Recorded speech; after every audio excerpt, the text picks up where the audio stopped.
Raid de l'aviation israélienne sur la Syrie la nuit dernière. Des positions de l'armée d'Assad ont été visées en représailles à la mort d'un adolescent israélien tué hier matin par un tir de l'armée syrienne dans le Golan. Les opérations de recherche pour retrouver les 3 adolescents israéliens kidnappés se poursuivent en Cisjordanie. De nouvelles arrestations la nuit dernière. On estime qu'environ 350 Palestiniens ont été arrêtés depuis le début de l'opération Gardien de nos frères.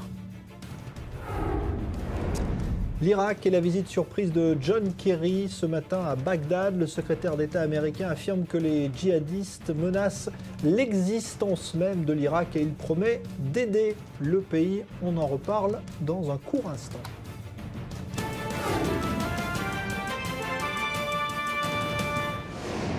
Et un court instant, c'est tout de suite, c'est le débat du Grand Direct ce soir. Quelle position les Américains vont-ils adopter dans un Moyen-Orient de plus en plus secoué par la menace djihadiste après la Syrie, l'Irak donc aujourd'hui, l'Égypte qui a aussi été sur la route des islamistes même si les militaires ont repris la main, la Jordanie qui craint pour sa sécurité. On apprend également ce soir qu'au Liban, une cellule de kamikazes terroristes dont certains venus de France ont été arrêtés. Bref, tout cela semble lié donc à ce fameux État islamique en Irak et au Levant. Je salue Emmanuel Navon, bonsoir, professeur de relations internationales à l'université de Tel Aviv, et Denis Charbit, bonsoir, professeur de sciences politiques à l'université ouverte d'Israël. Alors, d'abord sur la visite de John Kerry, parce que c'est l'actualité aujourd'hui, il s'est dit effrayé par les avancées des djihadistes dans ce pays. Vous pensez que les Américains ont pris conscience aujourd'hui vraiment là, du danger qu'il y avait à voir ces djihadistes s'emparer de l'Irak en entier ?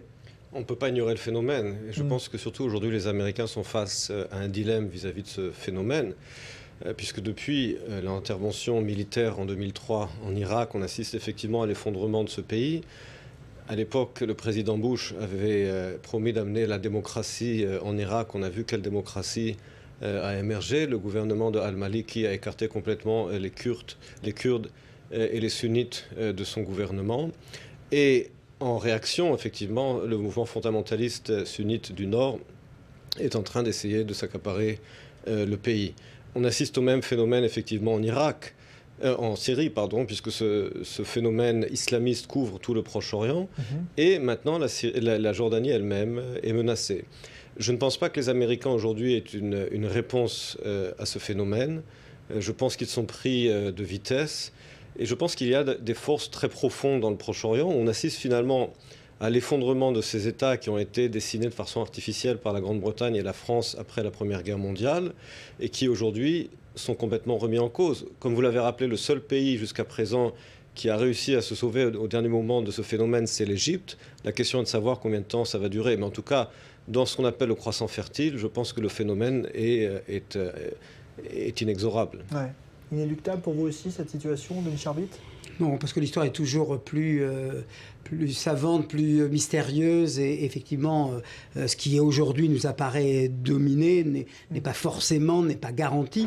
Je crois que ce qui aujourd'hui suscite une certaine inquiétude, c'est d'avoir le sentiment que John Kerry est un petit peu comme une sorte de spectateur, un commentateur. Il nous dit s'effrayer de la situation. Ce qu'on demande aux États-Unis, c'est pas de s'effrayer ou de s'inquiéter, c'est de prendre des mesures. Et c'est vrai que là, on sent à quel point la politique étrangère des États-Unis, mais j'ai envie de dire depuis une décennie, hésite entre l'interventionnisme exacerbé qui a été celui de George Bush et qui n'a strictement rien apporté. Tout ce qui se passe aujourd'hui, il faut bien le dire, c'est quand même les résultats, sans pour autant avoir de la nostalgie pour le gouvernement de Saddam Hussein. Mais on voit bien quand même que là, les effets des interventions est terrible. Mais on voit bien également que cette tentation isolationniste, cette tentation de laisser faire, elle n'est pas non plus, elle profite aux forces justement qui, devant ce vide-là, ce vide politique, parce que s'il n'y a pas les États-Unis, il n'y a pas non plus l'Union européenne derrière, il n'y a pas de puissance régionale, et j'ai presque envie de dire qu'aujourd'hui, d'une certaine manière, l'Iran précisément parce qu'il se trouve une conjoncture, et c'est de la conjoncture, que les élections étaient remportées par Rouhani, qu'on est dans une phase où finalement on a presque un peu le sentiment, mais je ne le dis pas de gaieté de cœur, c'est peut-être le seul grand frère responsable de la région, et heureusement qu'on n'a pas Ahmadinejad dans cette conjoncture-là. Donc c'est dire à quel point il y a une très très très grande confusion. C'est vrai qu'il y a une faillite des États-nations tels qu'ils se sont établis depuis la fin de la Seconde Guerre mondiale, après le partage de la fin qui est consécutif à la fin de la Première Guerre mondiale. Je crois qu'on est vraiment dans une situation où on peut dire qu'on voit une certaine conjoncture historique agoniser, mais on ne voit pas exactement encore qu'est-ce qui va émerger, dans la mesure où on peut imaginer quand même qu'en dépit de la mauvaise volonté, je dirais, des États-Unis à vouloir prendre leurs responsabilités, ils ne peuvent pas laisser faire.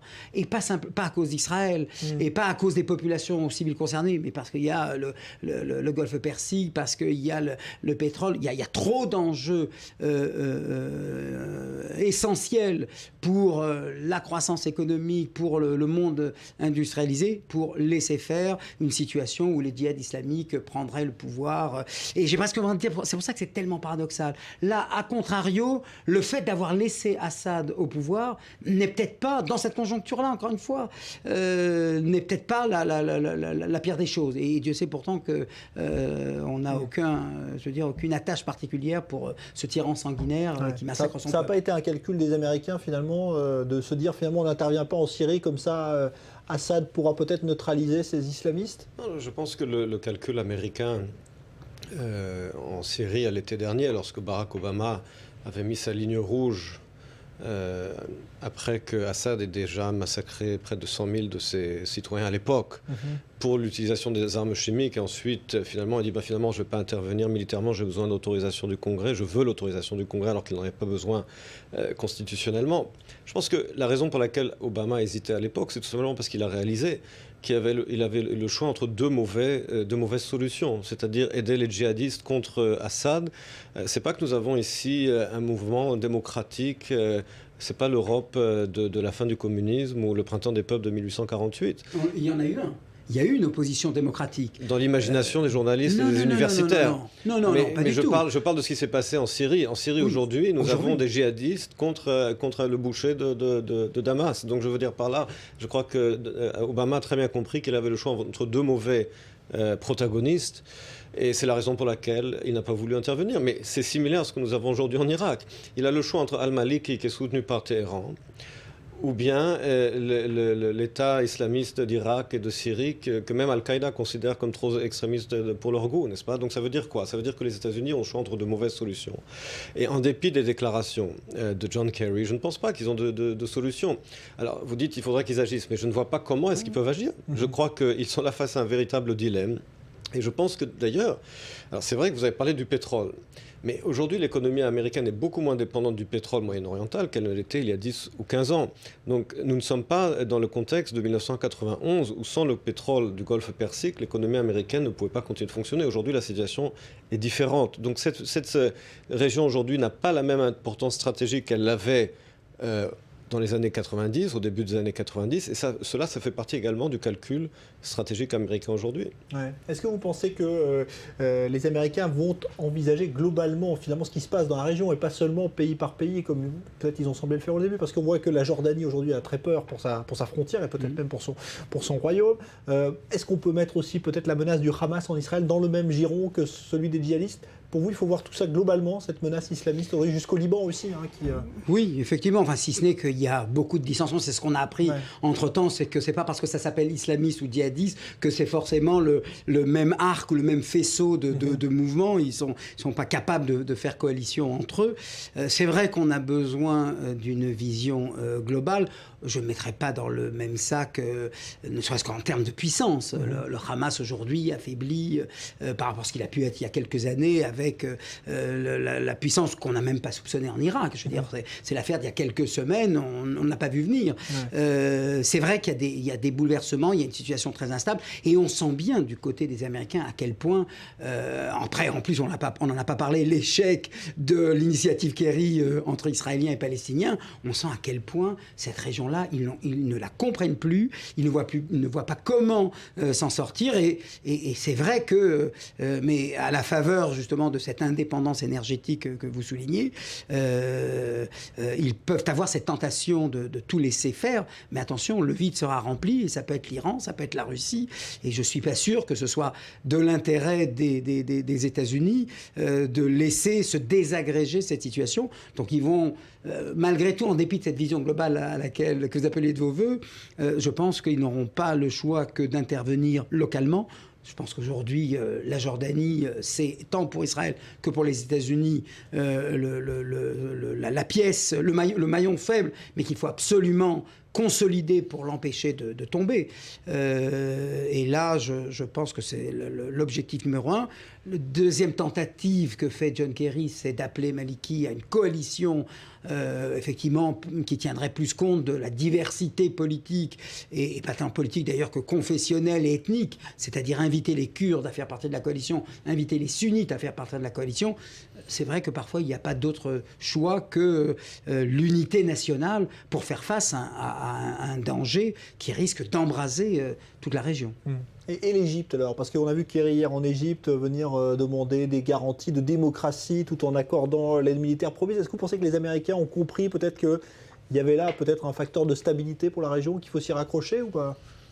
Je veux dire, l'Égypte est le pays arabe le plus important, le plus grand en termes de population. Et c'est un pivot dans les relations extérieures des États-Unis.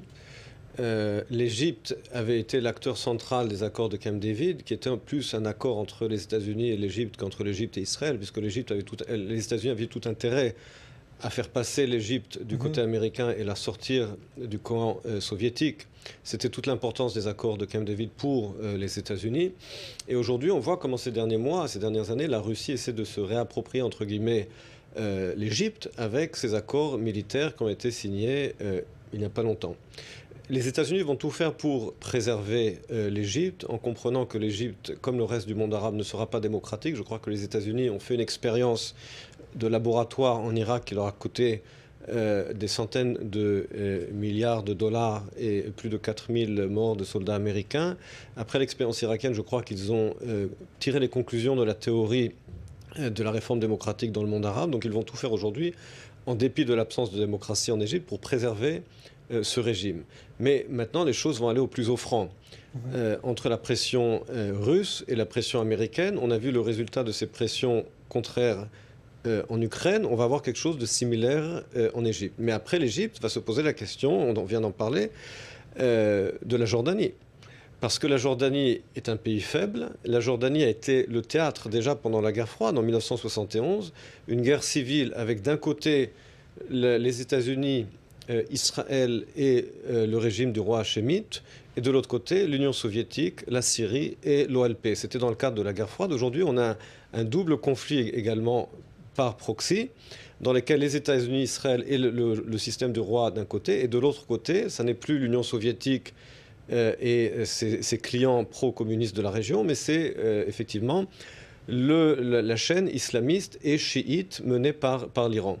Et le résultat, je dirais, ce qui adviendra, à mon sens, de la Jordanie, sera annonciateur de ce qu'il adviendra du Proche-Orient. Ouais. Là-dessus ? C'est-à-dire que la question qu'on se pose aujourd'hui, et c'est vrai que ça revient sur le tapis aujourd'hui, c'est est-ce que ces frontières intangibles qui ont été dessinées après la Première Guerre mondiale avec l'établissement de mandats britanniques, est-ce que tout cela va s'effondrer ?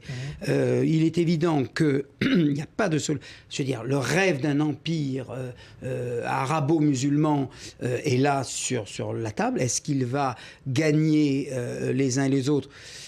Tout dépendra du rapport de force. Je pense que la Jordanie tiendra à son pouvoir, et elle s'appuiera d'ailleurs sur Israël. Israël a tout intérêt à ce que ce pouvoir se maintienne. C'est vrai que la Jordanie le fait dans des conditions incroyables, puisque finalement, quand on voit l'histoire de ce pays, dont on dit qu'il est faible, mais enfin c'est quand même le seul pays qui a accueilli les Palestiniens en 1948, a accueilli les Irakiens depuis 2003, et maintenant les Syriens. Je veux dire, c'est un pays qui se retrouve confronté à des problèmes d'une énormité. Enfin, je veux dire, aucun pays, je veux dire, nous on a beau jeu de dire on a accueilli 300 blessés syriens, etc. Ça n'a rien à voir, je veux dire, avec le poids économique, social, politique qu'assume aujourd'hui la Jordanie, et je pense qu'elle demandera des comptes et aux États-Unis et également à Israël pour être sauvée d'une menace, d'un péril islamiste qui la menace effectivement au nord avec cette... mais c'est là où, encore une fois, c'est terrible, mais c'est ça les relations internationales. On ne choisit pas les clients qu'on veut. Se dire que ça va peut-être tenir la pression djihadiste va être endiguée par le fait que Sadat est toujours encore aux mains, c'est terrible comme leçon. La morale, finalement, elle s'en sort, mais ça prend beaucoup de temps et ça passe par des revers. Finalement, ces régimes-là tombent un beau jour. On peut prendre une leçon du XXe siècle. Aucun de ces régimes-là n'a tenu très longtemps, mais c'est vrai qu'il faut passer par des...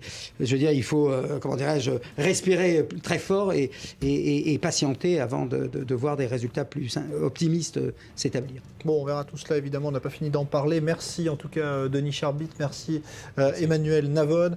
Voilà donc pour la situation ce soir dans le Moyen-Orient, mais évidemment tout cela évolue très vite. Dans un instant, on parlera de la lutte contre la pauvreté en Israël avec notre invité.